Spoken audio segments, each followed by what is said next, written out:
ये कहानी ओरोन नाम के एक लड़के की है जो इस पूरी दुनिया में इकलौता ऐसा बंदा है जो एक ही साथ दो स्किल्स को इस्तेमाल कर सकता है। लेकिन अफसोस जब उसकी खुद की पार्टी को इस बात का पता चलता है तो वो लोग उसका फ़ायदा उठाने की कोशिश करते हैं, और जब उनका काम पूरी तरह निकल जाता है तब उसका खुद का बचपन का दोस्त उसे अपनी पार्टी से लात मारकर बाहर निकाल देता है और जाते जाते ये ताना भी मारता है कि भाई तुमसे ज़्यादा यूजलेस टीम मेंबर मैंने अपनी पूरी ज़िंदगी में आज तक नहीं देखा। जिसके बाद हमारा हीरो डिसाइड करता है कि अब वो बहुत ही ज़्यादा स्ट्रांग बनेगा, इतना खतरनाक बनेगा कि उसके सामने जो कोई भी आए वो उसे पल भर में धूल चटा सके। इस सब की शुरुआत तब होती है जब हम ओरुन को एक डंजन के अंदर देखते हैं जहाँ कुछ रैबिट मॉन्स्टर्स उसे देखकर मन ही मन सोच रहे होते हैं कि भाई आज तो एकदम इजी टारगेट हाथ लग गया है। पर जैसे ही वो रैबिट्स ओरुन के ऊपर हमला बोलते हैं अगले ही पल वो सारे के सारे ढेर हो जाते हैं और उनके मरते ही उनके अंदर से कुछ चमकीले क्रिस्टल्स बाहर निकलते हैं, जिसे देखकर बाकी रैबिट्स पूरा ग्रुप बनाकर ओरुन पे टूट पड़ते हैं।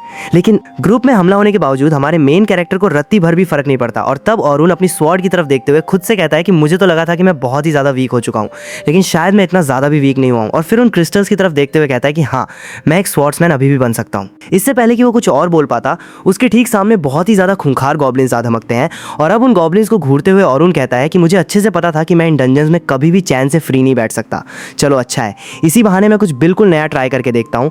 और क्योंकि ओरुन एक साथ 2 एलिमेंट्स को यूज़ कर सकता था तो वो अपनी सेकंड एबिलिटी को एक्टिवेट करता है और हम देखते हैं कि ओरुन अपने ऊपर स्ट्रेंथन मैजिक का इस्तेमाल करता है। वैसे आपकी जानकारी के लिए बता दूं कि इन गोब्लिन्स के लिए स्वॉर्ड और स्ट्रेंथन मैजिक का ये खतरनाक कॉम्बिनेशन किसी नरक के अजाब से कम नहीं है। और इसके बाद ओरुन एक जोरदार हंसी हंसते हुए कहता है कि भाई इतना सब कुछ होने के बाद जब मेरे अपने सगे दोस्तों ने ही मुझे धोखा दे दिया तो मैं तुम जैसे मामूली मॉन्स्टर से भला कैसे हार सकता हूँ। मैंने तो अपने दोस्तों की हर मोड़ पर हर मुमकिन मदद करने की कोशिश की थी, लेकिन इतना सब कुछ करने के बाद भी आखिर में मुझे बदले में क्या मिला? बस अपने बचपन के लंगोटिया यार से एक घटिया धोखा।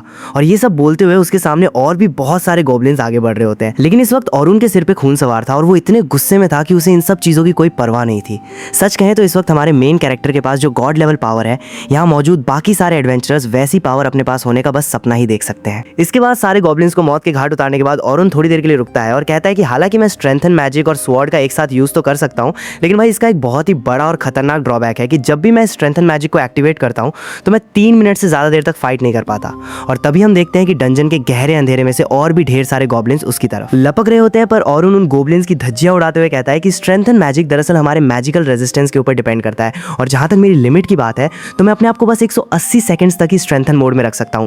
देखा जाए तो एक नॉर्मल एडवेंचरर के लिए ये डंजन बहुत ही ज़्यादा जानलेवा है, लेकिन असली चीज़ जिसने ओरुन को अंदर से पूरी तरह तोड़ कर रख दिया था वो तो पिछली रात की वो काली घटना थी। इसके बाद ही कहानी में हमें पिछली रात का फ्लैशबैक सीन दिखाया जाता है जहां ओरुन के पास उसके वो गिल्ड मेंबर्स आते हैं जिन पे वो आंख बंद करके भरोसा करता था और कहते हैं कि हे ओरुन, हमारे पास तुम्हारे लिए एक बहुत ही ज़्यादा इंपॉर्टेंट न्यूज़ है। हम सभी ने आपस में मिल बैठकर ये फाइनल डिसाइड किया है कि हम तुम्हें अपने गिल्ड से हमेशा के लिए निकाल रहे हैं। और भाई ये कड़वी बात सुनते ही मानो ओरुन के पैरों तले ज़मीन ही खिसक जाती है। तब ओरुन झटके से खड़ा होता है और कहता है कि मुझे पक्का पता है कि तुम लोग मेरे साथ किसी तरह का मजाक कर रहे हो, क्यों है ना ओलिवर? यहाँ ओलिवर जो कि उसके गिल्ड का लीडर था और ओरुन का बचपन का सबसे पक्का दोस्त था, वो बेहद ठंडे दिमाग से कहता है कि क्या तुम्हें एक बार में समझ नहीं आता? हम तीनों ने मिलकर ये पूरी तरह डिसाइड कर लिया है कि हम तुम्हें अपनी पार्टी में अब और नहीं रखने वाले। तभी टीम का एक और मेंबर बीच में कूदते हुए कहता है कि भाई तुम बस एक पावरलेस और बेकार एडवेंचरर हो, और अगर तुम हमारी टीम में ऐसे ही पड़े रहोगे तो हमारी टीम कभी भी लाइफ में आगे नहीं बढ़ पाएगी। और उनको अभी भी लग रहा था कि शायद ये कोई प्रैंक या मजाक है, लेकिन तभी ओलिवर दोबारा चिल्लाकर कहता है कि क्या तुम्हें समझ नहीं आ रहा? मैं तुम्हें सीधे सीधे यहाँ से दफा हो जाने के लिए कह रहा हूँ। और ये सब कड़वे बोल सुनकर ओरुन के दिमाग में सीधे 8 साल पहले का वो सीन घूम जाता है जहां हमें बताया जाता है कि इन दोनों ने ही मिलकर इस पूरी पार्टी को स्क्रैच से क्रिएट किया था और हमेशा से वो दोनों ही कंधे से कंधा मिलाकर सारे एडवेंचर्स को पूरा किया करते थे। यहाँ तक कि उन दोनों ने मिलकर एक बेहद खतरनाक डंजन को 94 लेवल तक भी पार कर दिखाया था। और भाई किसी भी डंजन में इतने टॉप लेवल तक पहुंचना किसी ऐरे गेरे नॉर्मल एडवेंचरर के बस की बात तो बिल्कुल भी नहीं है। तब एक आखिरी उम्मीद के साथ ओरुन ओलिवर से कहता है कि देखो यार, मेरी बात सुनो। ये बात मैं मानता हूँ कि मैं इतना ज़्यादा स्ट्रांग नहीं हूँ कि सब कुछ अकेले अपने दम पर संभाल सकूं, पर जहां तक मैं तुम लोगों को जानता हूं तुम लोग भी अकेले इतने कैपेबल नहीं हो कि इस पूरी टीम को अकेले खींच सको। पर तभी ओलिवर घमंड में कहता है कि मुझे तो हमेशा से ही पता था कि तुम जैसा मामूली बंदा कभी समझ ही नहीं पाएगा कि एक हाई एनहांसर की टीम में क्या वैल्यू होती है।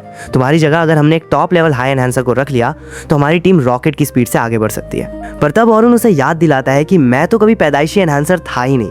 अगर तुम थोड़ा सा अपना दिमाग दौड़ाओगे तो तुम्हें याद आएगा कि मेरी असली स्पेशलिटी तो एक स्वॉर्ड्समैन की है, लेकिन क्योंकि हमारी टीम को उस वक्त एक एनहांसर की सख्त ज़रूरत थी तो मैंने अपनी तलवारबाजी छोड़कर एनहांसिंग सीखी, और ये सब मैंने सिर्फ और सिर्फ इसलिए किया ताकि मैं तुम लोगों की हेल्प कर सकूं। मगर ये सब इमोशनल बातें सुनने के बाद भी वहाँ खड़े टीममेट्स बेरुखी से कहते हैं कि भाई हमने तुमसे ये बिल्कुल नहीं पूछा कि तुमने पास्ट में हमारे लिए क्या किया है और क्या नहीं किया है।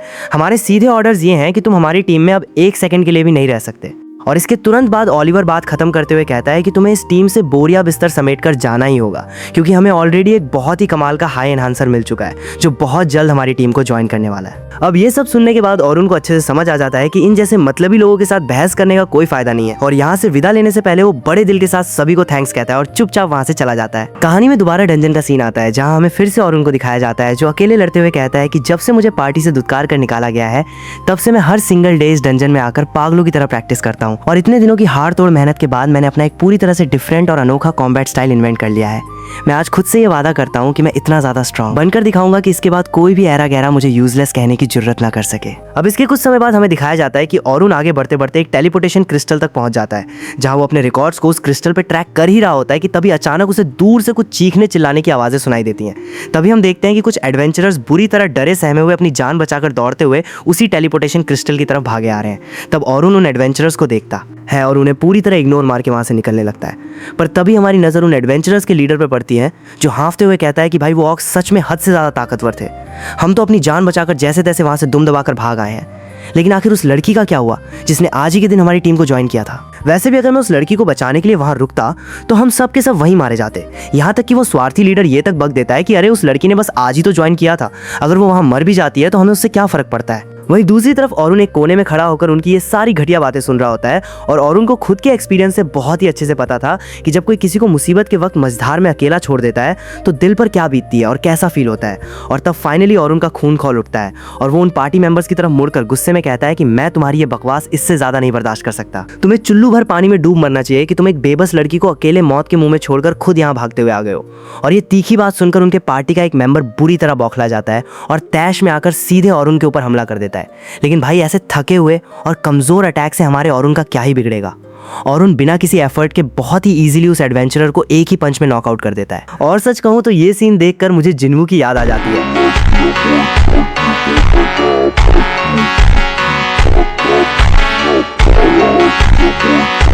क्योंकि ये कैरेक्टर भी किसी मामले में उससे कम नहीं। वहीं कहानी के दूसरी तरफ हमें डंजन का दूसरा कोना दिखाया जाता है जहां उस बेचारी अकेली लड़की के ऊपर बहुत सारे गोब्लिन्स और खूंखार ऑग्स एक साथ अटैक कर रहे होते हैं। वो लड़की इस वक्त मौत को सामने देखकर बुरी तरह सहम चुकी थी और उसे दूर दूर तक उम्मीद नहीं थी कि आज कोई भी मसीहा उसे यहाँ मरने से बचा पाएगा। यहाँ तक कि वो डरते डरते अपने जादुई हमलों से खुद को बचाने की आखिरी कोशिश भी करती है, लेकिन उसका मैजिक काफी ज्यादा कमजोर था और इतने में ही वो भयानक ऑग्स उस लड़की को चीरने फाड़ने के लिए उसके बिल्कुल करीब आ जाते हैं। और जैसे ही उस लड़की को अपनी आंखें बंद करके लगता है कि बस अब उसका खेल खत्म होने वाला है, तभी अचानक बिजली की रफ्तार से सामने ऑरुन मसीहा बनकर लैंड करता है और आते के साथ ही ऑरुन अपने एयर शॉक मैजिक की मदद से सारे के सारे ऑग्स को महज 1 सेकंड के अंदर हवा में उड़ाकर मार डालता है। ऑरुन की ये तबाही देखकर वो लड़की सोच में पड़ जाती है कि आखिर ये मिस्टीरियस बंदा है कौन। वहीं हम ऑरुन को देखते हैं जिसके सामने बैक टू बैक और भी ज्यादा खतरनाक ऑर्क्स की फौज आ रही होती है।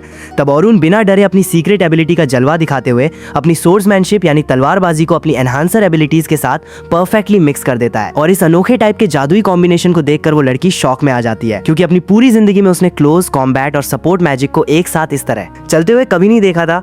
वहीं पर हम देखते हैं कि इस बार ऑरुन कुछ और भी नया और कड़क ट्राई करता है और अपनी स्वॉर्ड के ऊपर शार्पन एबिलिटी का यूज कर देता है, जिसके बाद देखते ही देखते ऑरुन गाजर मूली की तरह सारे ऑर्क्स का खात्मा कर देता है। और ये खूनी खेल खत्म होने के बाद फाइनली वो लड़की चैन की लंबी सांस लेती है, यहाँ तक कि वो बेचारी इतनी ज्यादा डर गई थी कि डर के मारे उसके आंसू छलक आते हैं और वो रोने लगती है। अब इसके अगले सीन में हम ऑरुन को देखते हैं जो उस लड़की को सहारा देकर डंजन से सेफली बाहर ले आता है और उसे सुरक्षित जगह पर पहुंचाने के बाद ऑरुन चुपचाप अपने रास्ते जाने लगता है। लेकिन तभी वो लड़की पीछे से ऑरुन को आवाज़ देती है और अपने आंसू पहुंचते हुए खुद को इंट्रोड्यूस करती है और कहती है कि मुझे नहीं पता कि आखिर तुम कौन हो, लेकिन आज मेरी जान बचाने के लिए तुम्हारा दिल से बहुत बहुत शुक्रिया और मेरा नाम सोफिया क्लोडल है। तब ऑरुन थोड़ा झेपते हुए कहता है कि अरे मुझे माफ़ करना, मैंने बातों बातों में तुम्हें अपना नाम ही नहीं बताया। और फिर ऑरुन सोफिया को अपना इंट्रोडक्शन देता है, जिसके तुरंत बाद ही हम सोफिया को देखते हैं जो ऑरुन को देखकर काफ़ी ज़्यादा शर्मा रही थी। और फिर सोफिया अपनी नजरें झुकाकर कहती है कि ऑरुन, मैं दिल से चाहती हूँ कि आज तुम मेरे साथ डिनर पे चलो।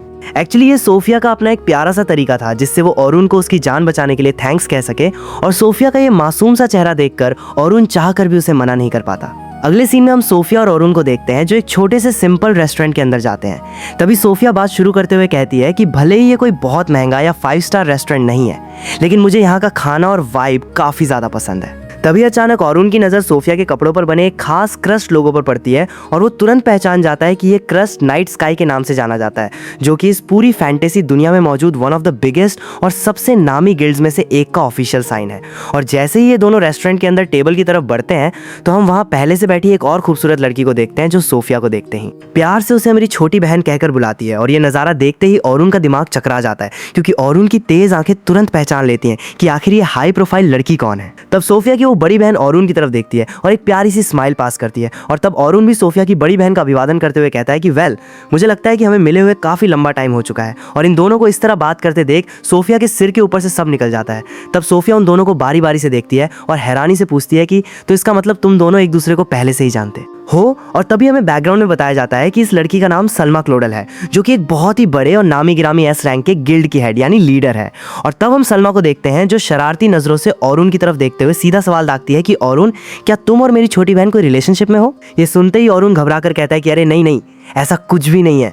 सोफिया ने आज मुझे यहाँ बस इसलिए बुलाया है ताकि वो मुझे थैंक्स कह सके। और जब सलमा को डंजन की पूरी बात पता चलती है तो वो सीरियस होकर कहती है कि तुम्हारा बहुत बहुत शुक्रिया अरुण, तुमने आज मेरी बहन की जान बचाई है। इसके बाद हम देखते हैं कि वो तीनों ही एक टेबल पे बैठ जाते हैं, जहां सोफिया एक्साइटेड होकर पूछती है कि अब प्लीज इस सस्पेंस को बंद करो और मुझे साफ साफ बताओ कि आखिर तुम दोनों एक दूसरे को पहले से कैसे जानते हो। तब सलमा सोफिया की तरफ देखकर कहती है कि सोफिया, अरुण कोई ऐसा वैसा ऐरा गहरा एडवेंचरर नहीं है। असल में अरुण लेजेंडरी हीरोज पार्टी का एक बहुत ही कोर मेंबर है। और ये बड़ी बात सुनकर मानो सोफिया को अपनी कानों पर विश्वास ही नहीं होता।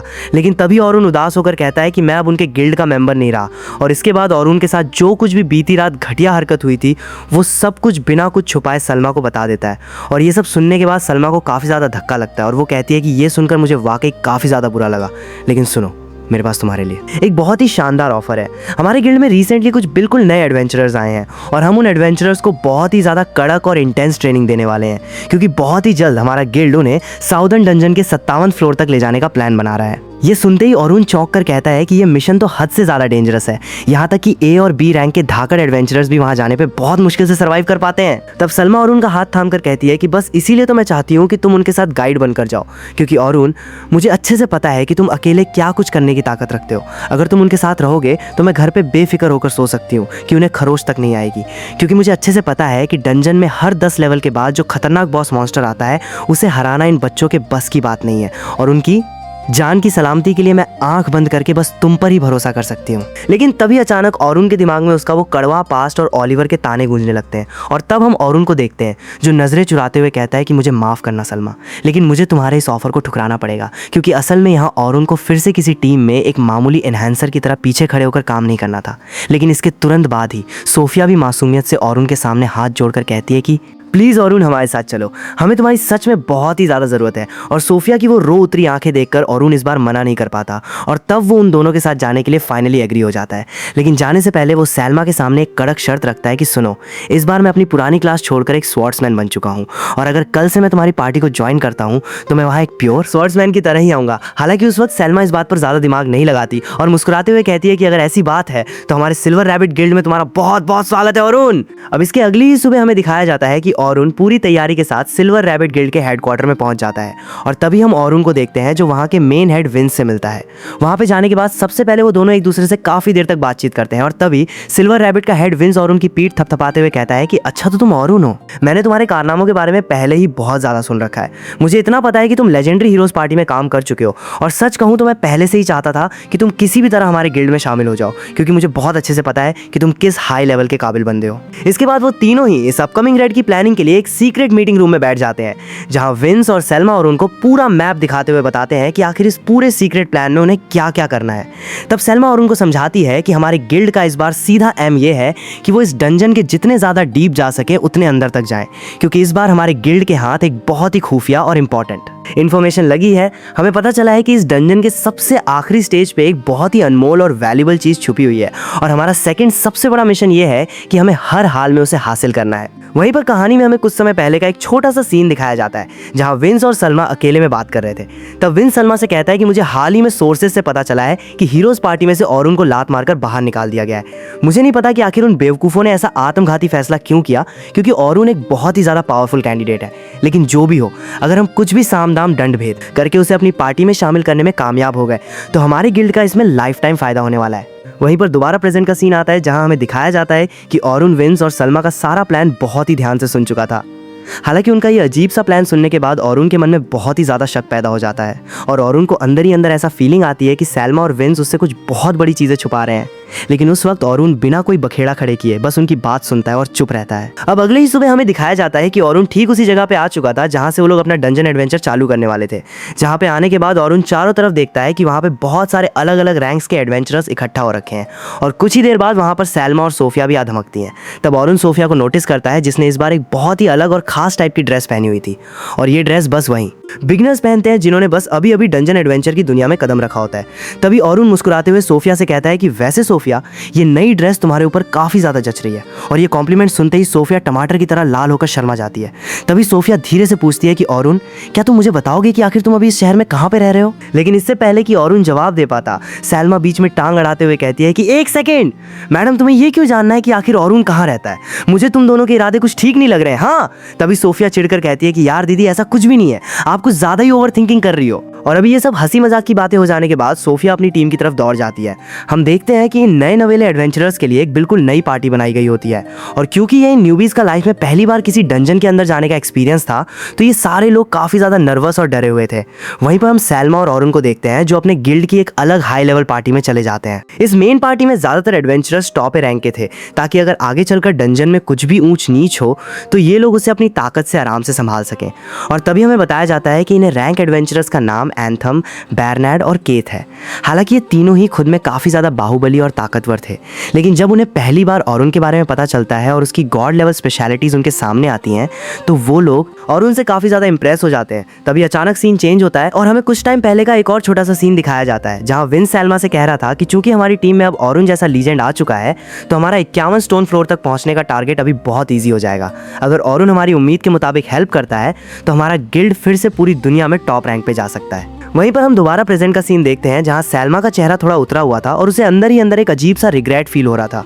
ना जाने क्यों उसे लग रहा था कि वो लोग अपनी स्वार्थ के लिए औरुन का गलत फायदा उठा रहे हैं। हालांकि विंस ने सलमा को साफ शब्दों में ये टास्क दिया था कि उसे किसी भी हाल में औरुन को अपने साथ मिलाकर 51 स्टोन फ्लोर तक का रास्ता क्लियर करना है।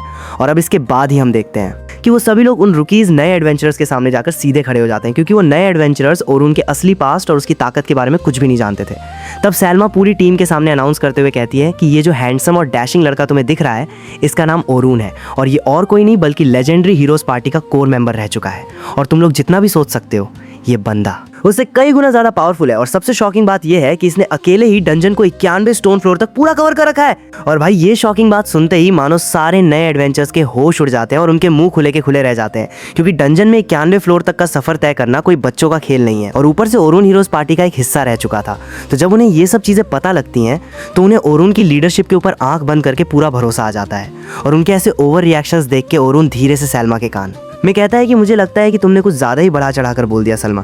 अब इन बच्चों को ये गलतफहमी हो गई है कि मैं कोई गॉड हूँ। तब सलमा हंसते हुए कहती है कि कोई बात नहीं औरुन, कम से कम तुम्हारे बारे में सुनकर ये बच्चे काफ़ी ज़्यादा कॉन्फिडेंट फील कर रहे हैं। और अब ये सब सुनने के बाद औरुन मुस्कुरा कर रह जाता है